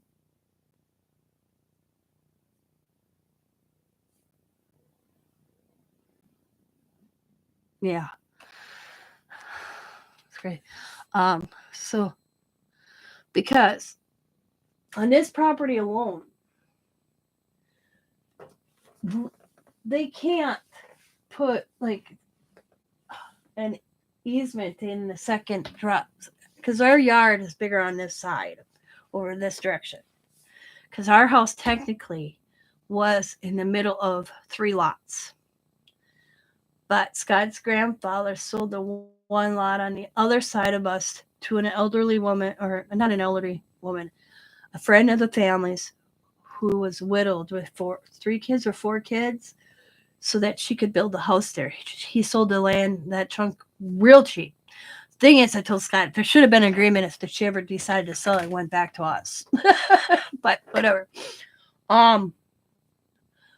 They came to do something, and it realized I can't remember exactly what the city was going to do, because the city wanted to buy or pay Scott's grandfather to put the garage on the other side of us so that the 13th Street ran right through to the Lombardi. 13th Street is the only street that doesn't run out right to Lombardi. Because Scott's grandfather said, no, you're not putting a street. And it would have literally been so close to the house. I mean, if you go look on through my house, you'll see. But and I can't remember because they were going to do something. And when they came to this property, Scott and I, his dad, were sitting outside, and the city was coming through, and when the guy looked up the address, there was something they couldn't do because it was in some cause that Scott's grandfather put in, and the city signed it years ago. You figure Scott's grandfather's been gone, and they can't. It can't be because it's still in the same family. Now, if this was sold to a different family because it's grandfathered in, they can't do it. Only if it sells to a non-family. So I don't remember. Just like we have AT&T, they wanted to come through. Matter of fact, AT&T got their asses in trouble because they put a box in the corner of our lot, and they weren't supposed to. They never let us know. They have to come and get it.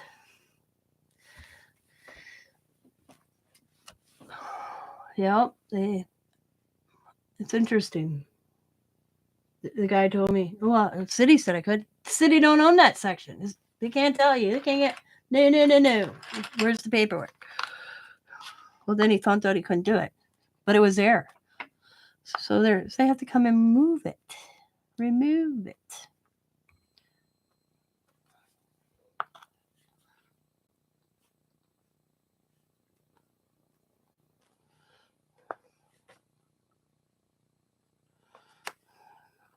Trying to just use this little paint up that I got left. Just like my shed. They said I couldn't put my shed up because it was metal. So, we went down to the permit and then told them we already had the shed bought. And I looked before we bought the shed. There was nothing on the city website that said it couldn't be a metal shed. You just had it certain this, and this. So we went and got the shed, and then we went to get the permit, and then they had the issue with the shed. Well, you know what you're talking.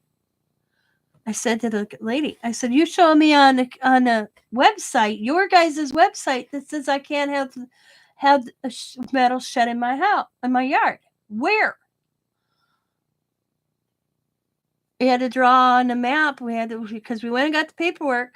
We had to draw, and what you do is you get a picture of your lot, which we did, and it's kind of Google Map image of your lot, and show them where you're going to put the shed. And we did all that. And then all of a sudden they realized it was metal and they had a problem with it. And we're like, where does it say it's metal? There's nothing on your website that says it can't be a metal shed or tin. It's tin, actually. It's one of those. It's just to hold my holidays, my yard holiday stuff. Nothing else is in it except for my bikes. It's just, it holds my stuff to decorate my yard. So they kept on giving me and Scott trouble. And I'm like, so I said I was going to get a hold of an attorney because there's nothing on your website or anything in the books. I went and looked. It says I can't have a metal shed on my property. So I asked to speak to the uppers, like the top notch, whatever, supervisor. So he comes out. And then that's when they realized, oh shit, kind of thing. So they changed something, the guidelines, and such a such thing, where you couldn't put a metal shed anymore. You had to be wood. Okay. No more of these tin sheds because they rust and they look tacky.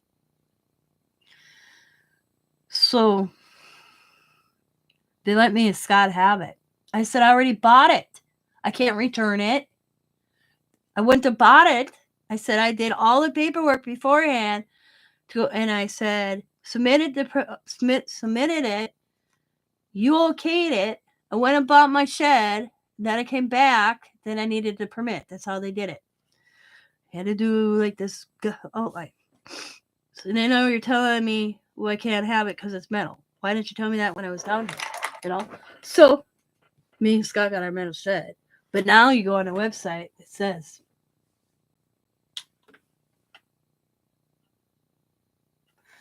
yeah. So you go on a website, metal. And it had to be anchored. Of course we're anchoring it.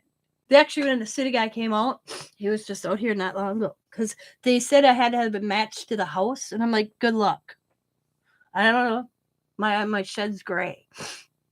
My house siding is an ivory. I can't find it.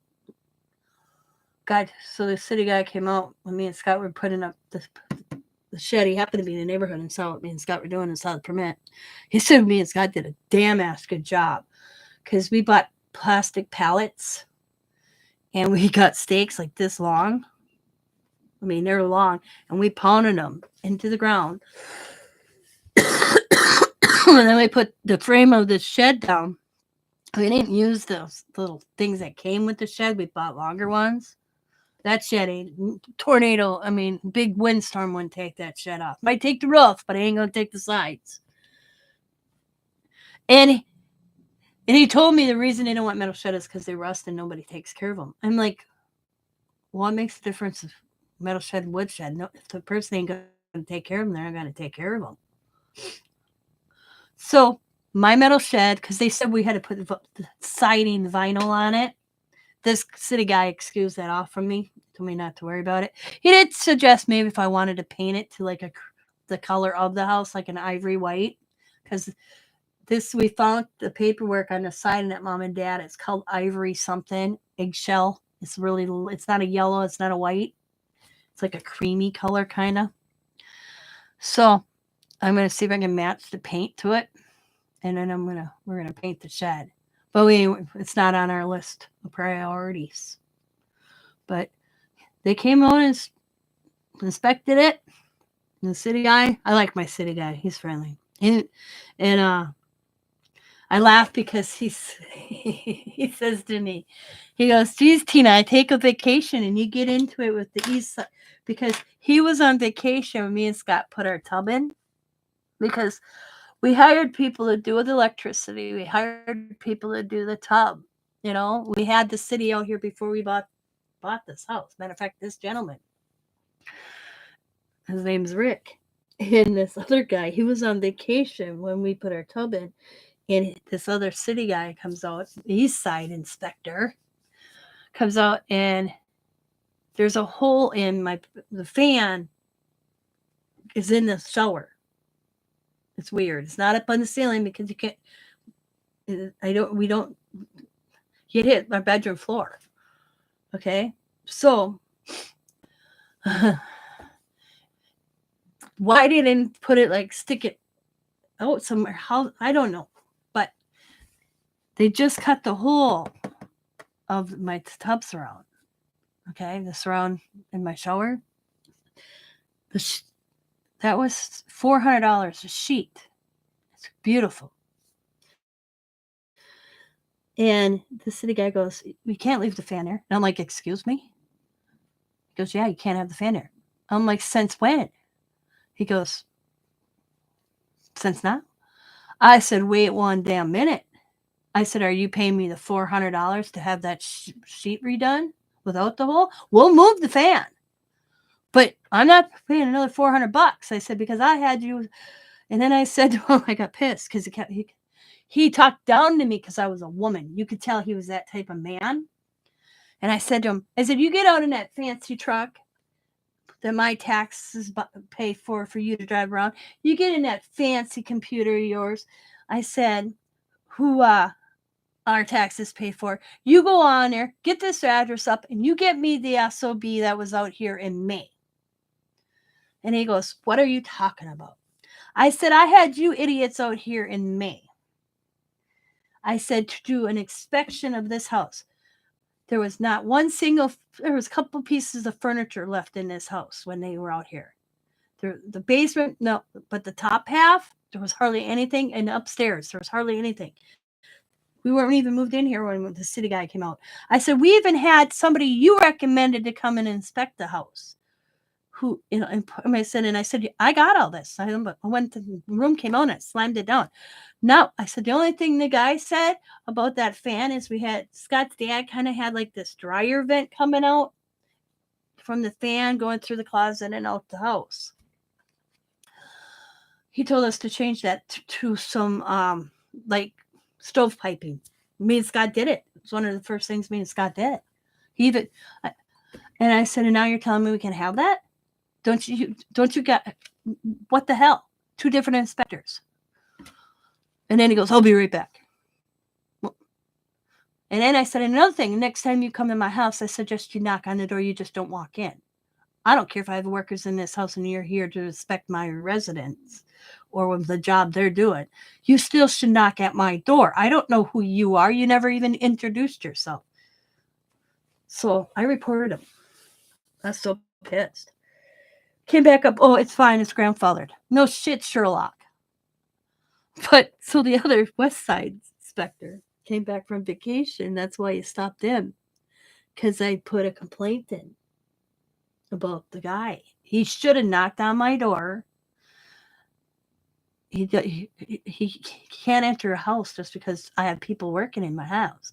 He should have knocked on the door. And the thing is, the other inspector for plumbing was here, and he knocked on the door. He's like, "Hi, my name is such and such." I even have his business card.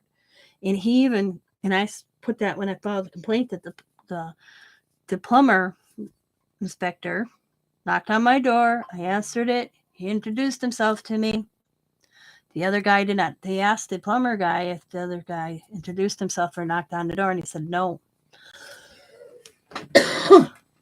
So he said he said you were not. He wouldn't talk to me when he had to come back and improve the electrician. Because he was only here to check out the electrician. But I said, what's this? I said to him, I want to see your education. I want to know where you went to school, where you got your degree for plumbing or electrician and building. I want to see all that. You're here to inspect this. I want to, and now you're telling me all this stuff that's got to change after I had you idiots out here. Get your shit straight. And I want to know where you're educated from.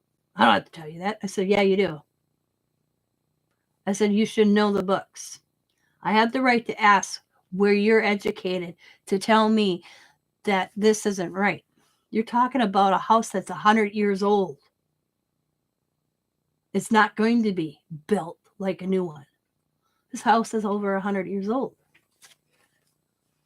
There ain't no square, like me and Scott realized when they took the bathroom down, the wall out, to put because we put new insulation in the bathroom. They took the wall out and all that other crap out. They used wood from the old house that was burnt. We took pictures of it. We were surprised. I don't even think Scott's dad knew that.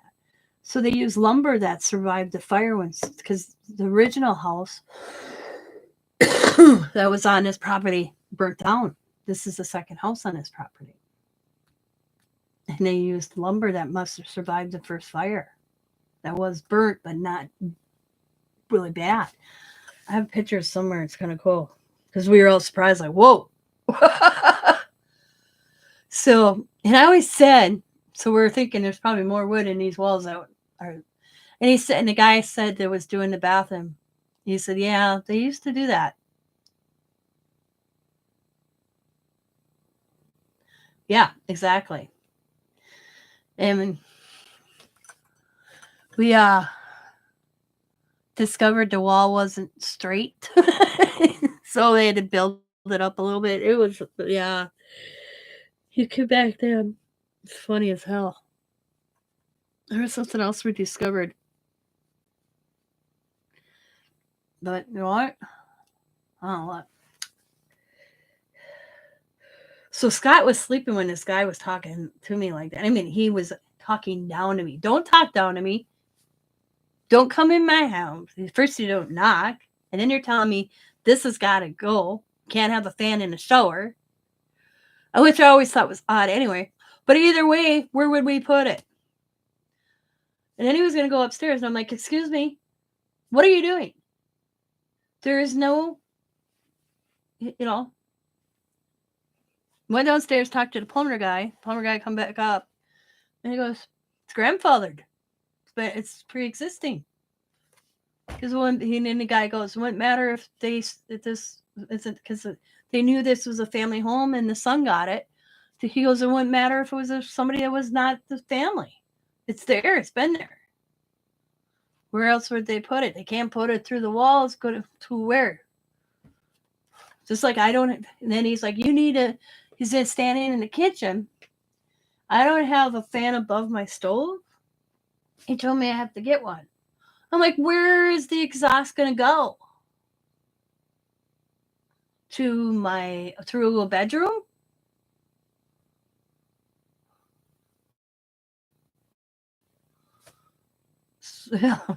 I said, yeah, that's on the list, but it's pre-existing. So where the house was built, they didn't do that stuff back when this house was built. Duh, you idiot. Yeah, that's what I called him. I kept calling him, you idiot. And the guys that were putting my club in when he left, he goes, we have never heard anybody ever talk to a city inspector like that.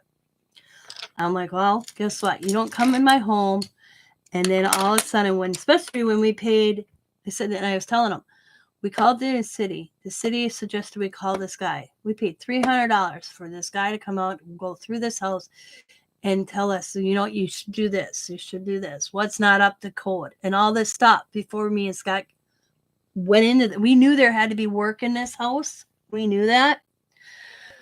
So, like, the electric box.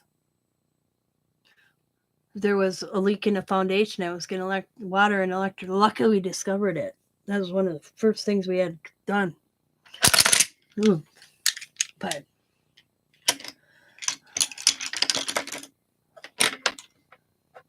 Get your facts straight.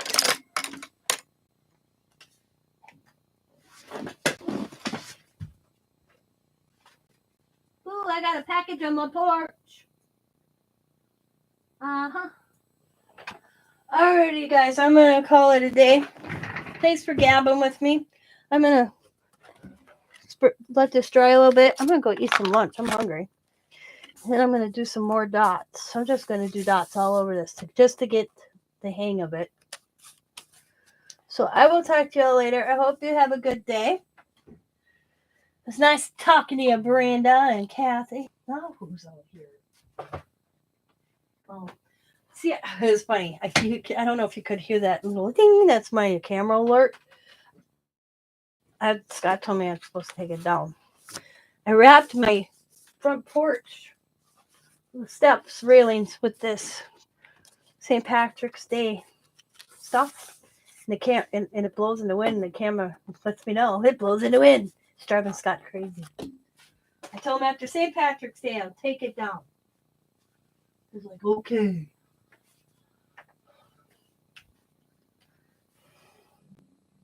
Later, gotta go start supper. Yeah, I don't know what I'm gonna do for supper. It's Friday, isn't it? Yeah, it's Friday. Oh, I'm gonna get fish. So, thanks for chatting. I'll see y'all later. Have a good day. Have a good weekend. And I'll talk to you on the next one. Bye, everybody.